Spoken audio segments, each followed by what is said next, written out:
And we're back mga kada. At share na lang natin, may mga araw talaga na parang ang bigat ng buhay. Yung gusto mo nang sumuko. Pero may magpapaalala sa'yo na kapit lang. Darating din yung araw mo. At doon tayo kumakapit sa salitang one day. Isang paalala na hindi man ngayon pero balang araw, aayos din ang lahat. Kaya nga ang one day, isang awit ng pag-asa para sa lahat ng patuloy na lumalaban. At mga kada, yan na yan po ang kwento ng ating letter sender ngayong umaga. Basahin po muna natin ang kanyang sulat. Sabi niya, hello mga kada, sumulat po ako para i-request po ang kantang paulit-ulit kong pinakikinggan sa tuwing nararamdaman ko na talunan ako. Marami na akong pinasukang trabaho sa food and beverage, media, advertising, at logistics. Pero hanggang ngayon, hindi ko pa rin nakikita kung saan talaga ako nabibilang. Pero sa tuwing pinakikinggan ko po ang one day, naalala ko na one day, makukuha ko rin ang trabaho para sa akin. Kaya kapit lang at patuloy na lalaban. Request ko po sana ang kantang One Day. Yan si Jana. Kada umaga fan, Jana. Your request, Jana, is our command. And to sing One Day, here is Tommy and Jerome. Take it away. Ooh, sometimes I lie under the moon. I think God I'm breathing. Then I pride I'll take me soon. 'Cause I am here for a reason. Sometimes in my tears I drown, but never let it carry me down. So when negativity is around, I know someday it all will turn around. Because all my life I've been waiting for, I've been praying for the people to say that we don't want to fight no more. There'll be no more wars, or when the children will play. And one day, one day, one day, Rio, one day, one day, one day. Now listen, come on, man. It's not about win or lose, 'cause we are lose, we're not freedom. But it's not to the innocent, God transferring. Keep on moving to the one that's the right John. In this maze you can lose your way. No way. It might drive you crazy, but don't let the fashion away. No way, no. Sometimes in my tears I drown, but never let them calm me down. Get me down. Negativity surround. I know someday it'll all turn around. Because all my life I've been waiting for, I've been praying for the people who say that we don't want to fight no more.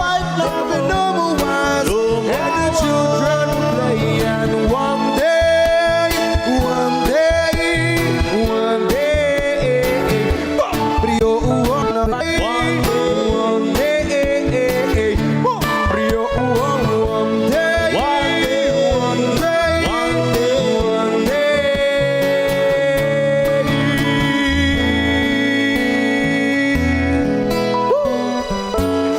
Thank you so much.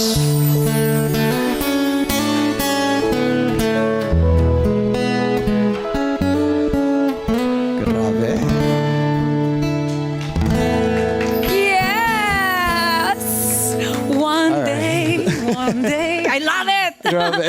Welcome to Kada Umaga! Thank you so much po. Kumusta naman kayo? Bumati muna kayo sa ating mga kada at sa mga waves na nandito. Hello po mga kada, magandang umaga sa inyong lahat. At syempre, inabutan po kami ng kaba. Bakit? Kinakabahan Galing kami. nyo naman. Yes. Dapat ang kabang-kaba dyan dahil balita namin, nag-6 million ang isa sa mga cover ninyo. Yes po. In-upload nyo. Opo. Did you expect that to happen? Actually, ako, Pareho kayo magsasalita as- dyan. Ikaw din.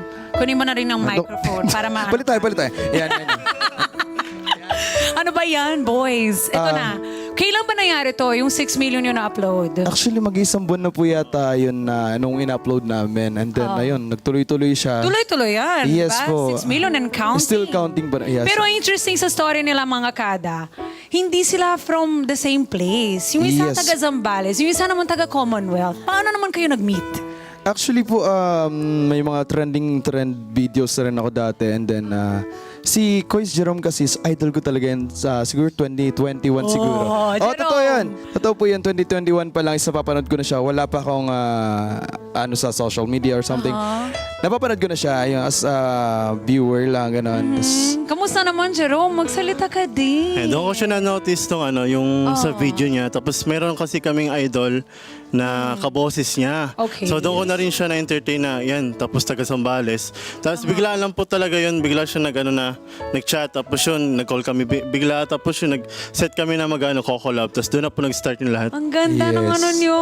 That's so cool. Pero ito, di ba dito sa MRS, ang ating most requested song, di ba usually someone has a love story, tapos di ba kanina nabasa natin yung story ng ating letter sender na parang gusto niya sumuko sa buhay, pero makakarating din siya sa isang pagkakataon sa buhay na makakuha din siya ng tamang para sa kanya. At minsan, usually, love ang pinag-usapan natin sa most requested song. For this time, parang trabaho, no? Kayo ba, masasabi niyo ba na sa ginagawa niyo ng passion niyo sa buhay, did you find what your dream is in terms of work pagdating sa trabaho?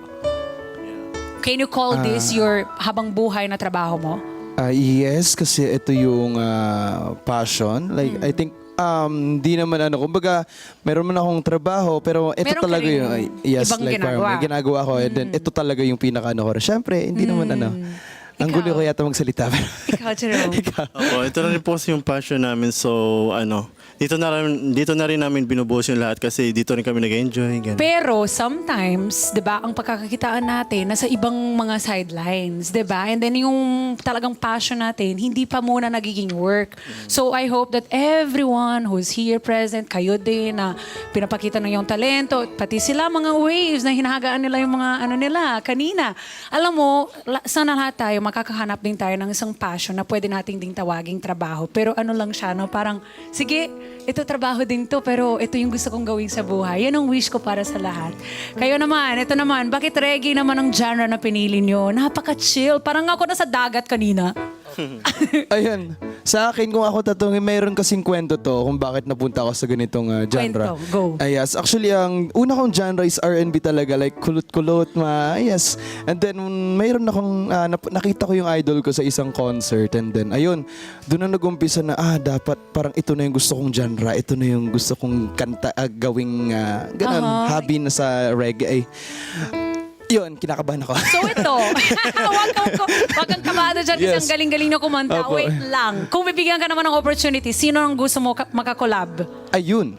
Sino nga? Kasi maraming tayong reggae artist dito na, alam mo, kasabay ko yung sa mga, nako, they are so great. Yes. At mahal ang TF, oh. Yes. Kasi ako po, nakasama ko na si Kuya Elias, if you know, Elias. Ay, magaling yan, Yes, and oo. then, pero ang pinaka gusto ko po talagang mga collab, si Kuya Val Ortiz ng Tropa Vibes. Nice. Kuya Val, kung nanonood ka man, hello Shout out po. sa'yo, Kuya Val. To the Yes. universe. Malay mo, di ba? Somebody sends him this video and then, Yes. contact ka rin. Ito naman, for collaborations naman and inquiries para talaga itutuloy nating lahat ng mga plano nyo sa buhay, sa career nyo. Go ahead and give your social media accounts, please. Go, Jerome. Yan, you can follow me on my social media account sa Facebook. Yan, search siya lang Quiz Jerome. Yan. And sa TikTok, ganun din po, Quiz Jerome. Yan. How about you? Sa akin naman, Tommy Delipas on Facebook and sa TikTok naman is Thomas. Ayan, oo. Yan, nasa yung screens mga ka, then you can take a screenshot to follow them. At syempre, nabiting kami dyan sa unang yung kanta. Kaya, thank you so much for singing the po. request of our letter sender. Pero ngayon, once again, let's give it up for Tommy and Jerome.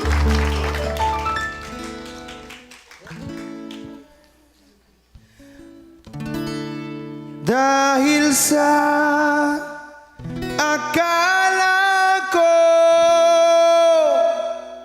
hindi ako iibig sa'yo, ikaw pala ang aakit sa puso ko. Listen to this song, come on. Hindi ko na sana pinagmasdan ang inyong ganda, at hindi na rin pinansin pa bawat ngiti mong may ligaya. Dahil sa akala ko di ako ibig sa'yo, ikaw pala ang aakit sa puso ko. Lazy Dot Tomas, ay kaya ngayon'y waring gulong-gulo ang puso ko't isipan. Araw-gabi ay pangarap ka, at sa tuwin ay napabalisa. Dahil pa ang puso ko'y labis na umibig sa'yo, hanggang kailan magtitiis silim ang pag-ibig ko. Sa mga nakakalam dyan, sabay nyo kami. Come on, come on. Ano ang gagawin sa utos ng damdamin? Para bang hangin na kahihirap pigilin? Sana'y unawain ng puso sa'yo'y baliw. Nais kong malaman mo na inibig kita. Hindi ko na sana pinagmasdan Yung alin? ang inyong kagandahan, at hindi na rin pinansin pa bawat ngiti mong may gayuma. Dahil sa akala ko di ako ibig sa'yo, ikaw pala ang aakit sa puso ko. Ano ang gagawin sa utos ng damdamin?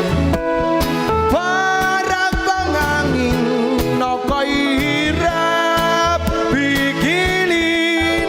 Sana'y unawain ang pusong sa'yo'y baliw. Nais kong malaman mo na inibig kita. Nais kong malaman mo na inibig kita. Nais kong malaman mo na I love you very much.